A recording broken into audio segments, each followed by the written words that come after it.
Sasa in the Land Surveying Civic Education class, hii ni comment ambayo follower wa Man Waitish alikuwa alimake kwa video ambayo wakili alitengeneza. Sasa follower wake alikuwa nauliza, wakili, njia ya familia ikiwekwa kwa map on the left side of the land, then we change it to the right side for some years now. If the neighbors is dividing his land, can he force us to reopen the road?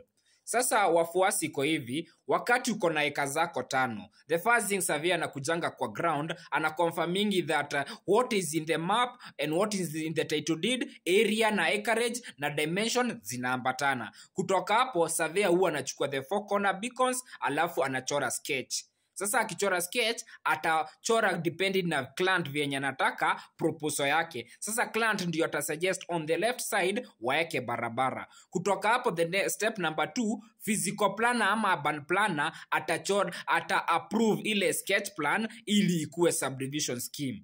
Hii subdivision scheme, sasa urban planner si unaona bado ameweka njia on the left side. Kutoka hapo sasa ndio hiyo subdivision scheme itaenda to the land control board kama ile shamba ilikuanga ya agricultural use. Umenipata? Sasa ikiwa agricultural use ikienda kwa land control board ndio wata approve ile barabara kutitoke left. So mfuasi venye alikuwa anasema that waligawa shamba mara ya kwanza, barabara ilikuwa left. Then after some years wakasongesha to the right. Hiyo haiwezekani. Wakati barabara inaapproviwa na the land control board na kuna ile kama iko backed up na subdivision scheme from the physical planning department, hauwezi hiyo barabara wakati iliyeko on the left, it was surrendered to the government. Na sasa kuibadilisha uilete on the right ni kizungumkuti. Hiyo ni kitu mpaka inahitaji public participation, kwa sababu ile barabara had to be surrendered to the government 9-meter road so that sasa hawa wapewe title deed. Lakini kwa ground najua chenye ilitendeka ni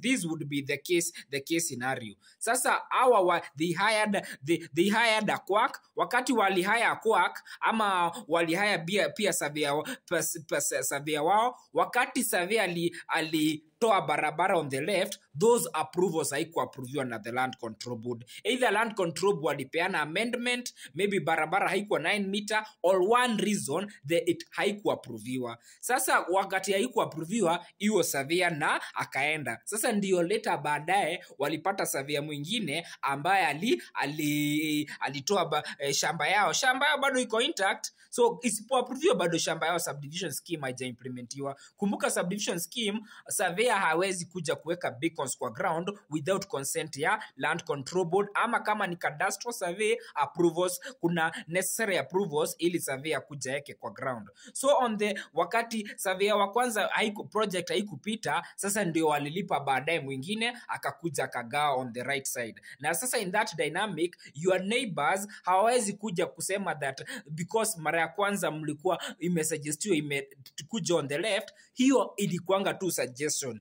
Na ndio maana survey unatuita sketch plan. So the neighbors wenye on the left hawezi kuja kusema ati barabara kulikuwa na barabara sasa wa force ati mreopen ile barabara. Hapana, yenye iliapproviwa ni hiyo. Either ya kwanza iliapproviwa, kama iliapproviwa ni ngumu sana kuhamisha iende on the right side. Na in case the second time surveyor the second time alikuja ikaapproviwa on the right side, so ile ya kwanza was na ile subdivision ilifanywa ya kwanza na ikapeana access road on the left side ni null and void, na hakuna mtu anaweza sema iko kwa sababu approvals hazikuenda through, na lazima hii yenye mmefanya baadaye ya the right ndio ina stand, imeapproviwa na the land control board na iko salama. So majina ni Njogu, hii ni Land Surveying Civic Education class, na hii ni in collaboration with Man Wakili Waitish. Thank you.